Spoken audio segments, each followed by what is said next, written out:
Et ben ça fait du bien ce petit ventilateur là que j'ai trouvé chez Lidl, le petit ventilateur qui m'a coûté quoi, 13 ou 16 euros, je ne sais plus.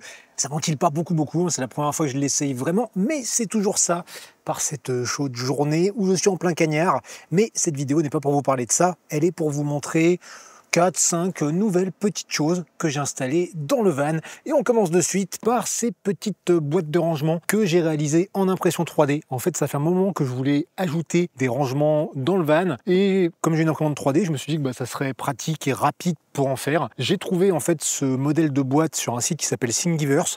Je vous mets le lien dans la description si vous voulez récupérer le fichier et les imprimer si vous êtes équipé ou si vous connaissez quelqu'un qui est équipé. Donc ici, vous voyez, j'en ai mis deux pour les petites affaires de toilette, pour les brosses à dents et tout. Ça fait longtemps que je voulais faire ça. Maintenant, j'aimerais bien rajouter par exemple un petit miroir sur celle-ci par exemple, ou en dessous, enfin je sais pas. J'en ai mis d'autres dans le camion pour mettre des trucs type lampe frontale, bouquins, des câbles, enfin plein de choses diverses et variées.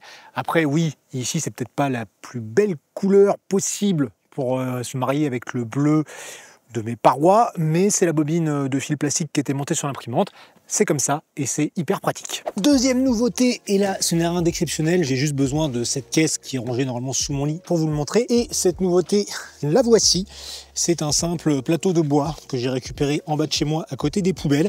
Je suis passé devant en me disant tiens c'est dommage, des gens jettent ça, le plateau a l'air sympa. Puis j'ai fait demi-tour en me disant peut-être que pour le camion ça peut servir. Et en fait voilà, posé sur une caisse, ça me fait une table basse pour 0 €. Juste de la récup. Donc tout ça pour vous dire de temps en temps, quand vous voyez des trucs comme ça qui potentiellement peuvent servir, n'hésitez pas à les récupérer et au pire vous aurez l'idée ensuite. La nouveauté suivante n'est pas totalement une nouveauté dans mon camion car j'en avais déjà. Il s'agit de cette batterie. Et avant de vous en dire plus à son sujet, les plus observateurs et les plus observatrices d'entre vous auront remarqué dans le coin supérieur gauche de leur écran la petite mention collaboration commerciale. Pourquoi cela? Eh bien c'est pour coller à la nouvelle loi que le gouvernement nous a pondue, la nouvelle loi influenceur, où dès qu'on reçoit un produit en test, qu'on soit rémunéré ou non, il est obligatoire de mettre cette mention. Donc je la mets, même si là je ne suis pas payé, la marque m'a simplement fourni la batterie, j'en dis absolument tout ce que je veux et ce, que ça leur plaise ou non, et même s'ils m'avaient lâché un billet, ça serait pareil. Enfin bon bref, donc Bluetooth, j'ai déjà eu 2 batteries de chez eux, la AC200P je crois, si je ne me trompe pas, dont j'ai déjà fait une vidéo, je vous la remets dans un coin de l'écran, qui était une grosse batterie, grosse capacité, très pratique, très bien, mais assez encombrante. Ensuite, j'en ai eu une autre un peu plus ancienne, je ne me rappelle plus son nom exact, qui était pratique, pas trop large, pas trop encombrante, enfin elle était bien. Et là, on a la EB70, qui est peut-être le meilleur compromis dans tout ça. En fait, on a une capacité de 716 Wh, ce qui est déjà pas mal. Après, tout dépend des besoins. Moi qui ai pas mal de choses à recharger, ordinateur, caméra, appareil photo et tout, ça peut partir vite, sachant que j'ai aussi la glacière à compression. Mais ça va bien, car j'ai toujours ma batterie Goal Zero, dont je vous avais aussi parlé dans une vidéo, qui elle sert principalement à alimenter la glacière, et qui actuellement est en train de se recharger sur cette batterie Bluetooth, qui elle-même se recharge via le panneau solaire qui est posé dehors, qui peut rentrer jusqu'à 200 watts, ce qui est de toute façon le max accepté par cette batterie, et qui rentre actuellement 135 watts. Et franchement, ce petit panneau solaire, c'est le PV200, je le trouve vachement bien. J'en avais eu un plus gros de chez eux, là, qui faisait, je sais plus, 350 ou 400 watts, qui était assez encombrant. Celui-ci, il est vachement compact, il a une petite poignée, il a un super rendement, je le trouve très pratique à ranger, très pratique à utiliser. Enfin, franchement, c'est top. Pour en revenir à cette batterie, on a différents ports USB, on a des prises 220, on a une prise 12 volts, ça peut cracher jusqu'à 1000 watts, ce qui suffit par exemple à alimenter ma petite bouilloire. Donc c'est bien, c'est des cellules LiFePO4, c'est a priori ce qui se fait de mieux actuellement.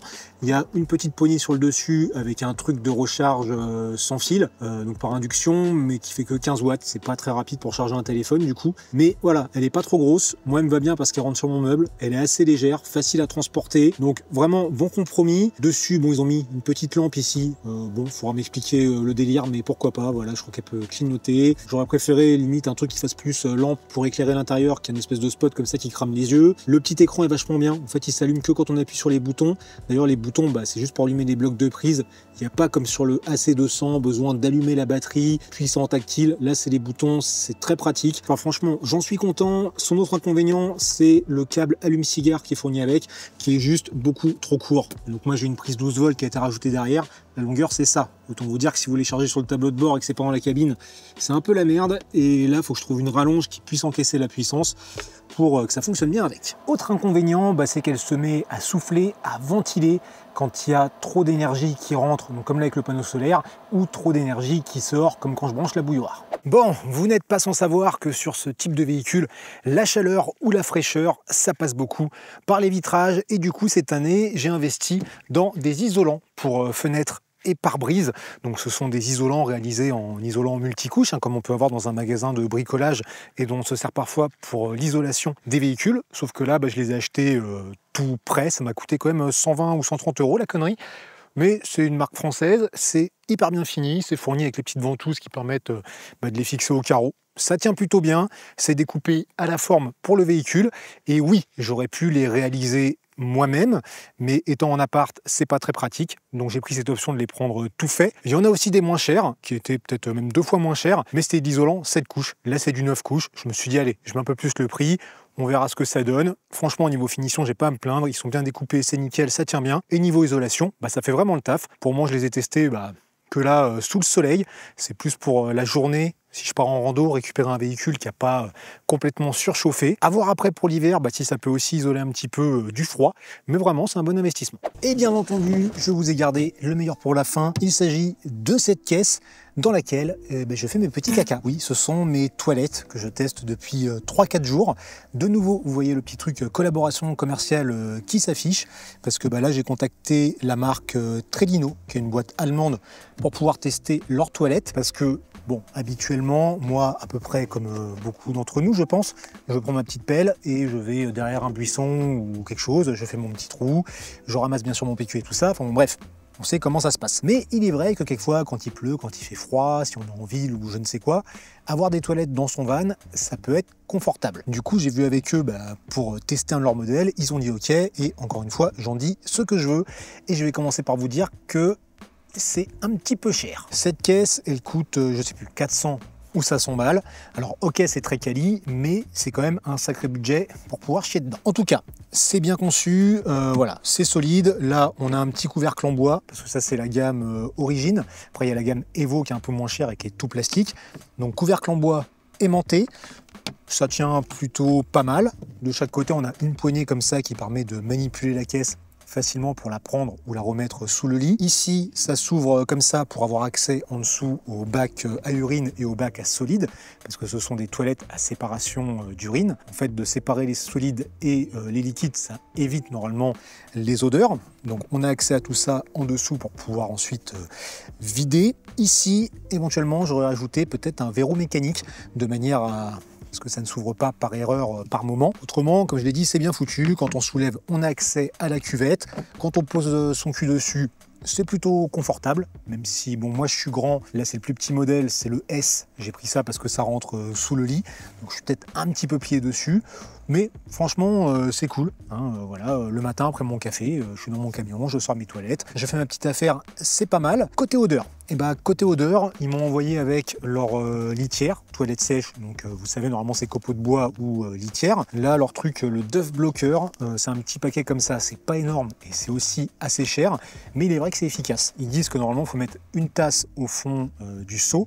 Alors dans le seau, il faut mettre un sac poubelle quand même, ce qui est plus pratique après pour pouvoir nettoyer, et 2 tasses par-dessus son petit caca. Je vous avoue que si on met cette quantité-là, le paquet va pas tenir longtemps. Donc j'ai dû mettre un petit peu moins, et franchement, ça sent pas. Et là, je viens de vider le sac après 3 ou 4 jours. En plus, il fait très chaud. J'avais pas d'odeur, ou éventuellement au moment une petite odeur de toilette sèche, enfin de litière. Et après, pour la litière, on peut utiliser bien sûr des copeaux de bois, de la litière pour chat, ou même apparemment du marc de café. D'ailleurs, ils en parlent sur leur site. Et donc là, comme je me fais 2 cafés par jour, je me mets à garder le café, à le faire sécher, et on verra si ça fonctionne. Peut-être aussi en le mélangeant avec autre chose. Point de vue contenance, dans celui-là, donc ouais, ça fait 4-5 caca avant de vider le sac, là je viens de le changer. Côté urine, j'ai pas encore vidé le truc, donc bon, ça dépend la quantité qu'on met dedans. Mais c'est pas mal. Par contre, comme je l'ai dit, c'est cher. Donc peut-être que le plus intéressant en fait chez eux, c'est de prendre leur kit DIY, do it yourself, où en fait il y a la cuvette et les bacs qui vont en dessous, et après on se fait une caisse en bois, ou on trouve une caisse en plastique, ou peu importe, on installe ça dessus, et on se fabrique ses propres toilettes, et là tout de suite c'est beaucoup moins cher. Dans tous les cas, si ça vous intéresse, je vous mets les infos dans la description, ils m'ont filé un code promo, de mémoire avec, ça vous offre un petit peu de litière, ça vous offre des sacs, et cette magnifique paire de chaussettes avec des petits cacas, que je trouve très marrante, très sympa. Et puis voilà, nous sommes à la fin de cette vidéo nouveauté pour le camion. J'espère que ça vous a plu. Si vous avez des questions, ça se passe dans les commentaires. À droite et à gauche, vous avez de quoi enchaîner. Et je vous dis à très bientôt.